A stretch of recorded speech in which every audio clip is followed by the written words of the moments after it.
మార్నింగే పిండి రుబ్బి పెట్టుకున్నాను. దాన్ని పిండి అట్లు వేద్దామని కలిపాను. కానీ మా హస్బెండ్ ఊతప్పం వెయ్యి అని అన్నారు. అందుకోసమని ఊతప్పం వేస్తున్నాను. ఈ ఊతప్పానికి ఆల్రెడీ నేను ఆనియన్స్, క్యారెట్, పచ్చిమిర్చి అన్నీ కట్ చేసి పెట్టుకున్నాను. ఇప్పుడు ఊతప్పం వేస్తున్నాను. దీన్ని మీరు ఊతప్పం అంటారా, దెబ్బ రొట్టె అనుకుంటారా తెలీదు. నా భాషలో అయితే ఇది ఊతప్పమే. దోసల పిండితో వేస్తున్నాను. టేస్ట్ అయితే చాలా బాగా వచ్చింది. నేను ఫస్ట్ టైము క్యారెట్ వేసానండి.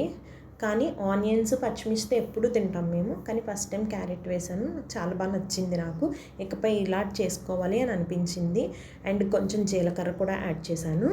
అండ్ ఈ వీడియో కంటిన్యూ అవుతుంది, చూడండి లాస్ట్ వరకు. ఎలా వచ్చిందో కూడా కామెంట్ చేయండి. నేను ఇప్పుడు ఇది డే 1 కింద ఒక వీడియో అప్లోడ్ చేస్తున్నాను. 30 డేస్ కంటిన్యూస్గా అప్లోడ్ చేస్తానా లేదా మధ్యలో ఏమన్నా బ్రేక్ ఇస్తానా అనేది చూడండి. ఖచ్చితంగా 30 డేస్ అప్లోడ్ చేయాలి యూట్యూబ్లో అనేది ఫస్ట్ ఎయిమ్గా పెట్టుకున్నాను. ఖచ్చితంగా 30 డేస్ వీడియోస్ చేయాలి అని మాత్రం అందరూ కోరుకోండి. ఎందుకంటే చేస్తానా లేదా అనేది తెలియదు, కానీ కన్సిస్టెంట్గా చేస్తే సక్సెస్ అవుతామన్న విషయం మాత్రం నాకు తెలుసు. తెలిస్తే ఉపయోగం ఏముంది ఆచరణలో లేకపోతే. అందుకని. అండ్ ఊతప్పంలోకి నేను ఇందాక చేశాను కదా, ఆ చట్నీ వేసుకొని తిన్నామండి. టేస్ట్ అయితే సూపర్ వచ్చింది. Like, share and subscribe.